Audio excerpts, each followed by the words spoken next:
ពួកអត់នោះអត់មានការពារខ្ញុំអីអត់ទេគឺតែរត់ចោលខ្ញុំអស់នៅគ្នា3នាក់គ្រួសារខ្ញុំនឹងមួយតែឯងកំពុងចាមនេះមួយហើយខ្ញុំមួយ3នាក់ចេះដើរទៅតាមក្រោយគេនឹងគេទៅយើងដើរតាមក្រោយគេទៅបាទហើយយើងទៅដល់ហៅវត្តមួយគេហៅវត្តស្រះធុលវត្តស្រះធុលហ្នឹងប្រលប់ខ្ញុំចូលទៅសុំអង្គគេបបរបាយហូបបាទដើរទៅដល់នោះចូលក្នុងវត្តហ្នឹងស្រាប់ឃើញតាហ៊ានពួកខ្មែរក្រហមហ្នឹងប្រហែលជា50នាក់នៅវត្តស្រះធុលហ្នឹងដល់ហើយខ្ញុំចូលសុំអង្គគេសួរមិត្តឯងមកពីណាខ្ញុំថាខ្ញុំមកពីកន្លែងកាត់ដេរដល់អញ្ចឹងស្រុកកំណើតនៃណាអីនៃណាខ្ញុំថានៅខាងបូព៌ានៅខាងព្រៃវែងដល់អញ្ចឹងអញ្ចឹងនៅនឹងសិនហើយចាំសុំសម្បត្តិពីអង្គការបានទេចាំទៅខ្ញុំក៏នៅនឹងគេឲ្យយើងអង្គុយក្រែមួយនៅមុខសាលាលោកឆាន់ហ្នឹងនៅអង្គុយក្រែហ្នឹងដល់ហើយប្រហែលជាខ្ញុំប៉ាន់មើលប្រហែលជាយប់យើងម៉ោង2:10កំណឹងអីមិនដឹងម៉ោង10កំណឹងទាហានចេញអស់ទៅនៅឆ្លប់ម្នាក់ស្ពាយអាកាភ្លើងកាឡាប៊ីនហ្នឹងនៅដើរជុំវិញអាក្រែខ្ញុំដេកហ្នឹងដល់ហើយម៉ោង2:10អញ្ចឹងស្រាប់តែឃើញគ្នាវា3នាក់ទៀតចូលមកកាភ្លើងអាការគ្រប់ដៃហ្មងសួរថាឯណា3នាក់ដែលយកទៅវាយចោលហ្នឹងហើយអាឆ្លប់ហ្នឹងថានេះនៅដេកលើក្រែហ្នឹងបាទដល់ដេកលើក្រែហ្នឹងខ្ញុំក៏ភ្ញាក់ឡើងទៅវាថាឥឡូវបានសម្បត្តិពីអង្គការហើយតោះវាជូនដំណើរទៅបាទដល់អញ្ចឹងវាថាមិត្តនារីដើរទៅមុនទៅមិត្តនារីដើរយឺតណាមិត្តនារីឲ្យដើរទៅមុនទៅគ្រួសារខ្ញុំហ្នឹងក៏បីអាកូនទៅកើតបាន2ខែហ្នឹងបីទៅជាមួយហ្នឹងគឺតែដើរប្រហែលជាទៅពីវត្តទៅប្រហែលជា1គីឡូដីមួយខែភ្លឺដល់ហើយអញ្ចឹងក៏ស្រាប់វាបាញ់រះទៅលើគ្រួសារខ្ញុំហ្នឹងរើខែភ្លឺហ្នឹងគ្រួសារខ្ញុំស្រែកប៉ាភាពអើយរត់ទៅគេបាញ់ខ្ញុំហើយដល់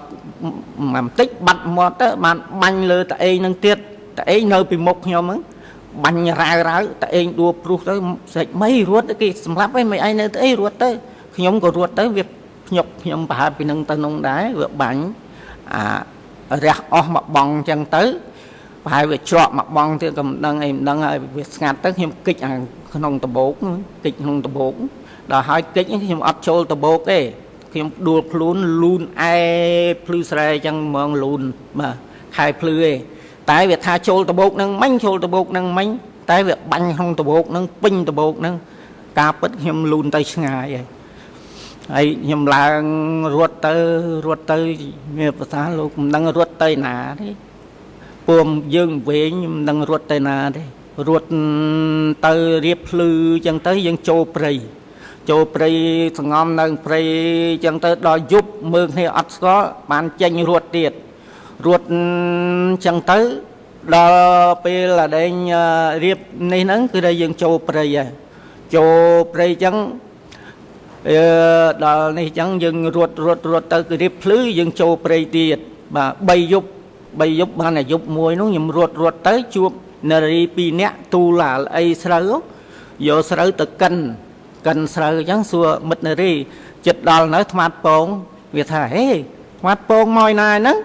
ថ្មាត់ពងនៅក្រោយនេះដល់អំលៀងហើយហ្នឹង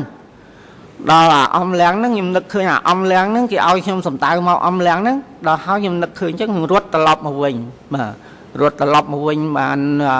តែឲ្យតែរៀបភ្លឺខ្ញុំចូលព្រៃហើយចូលពួនគេ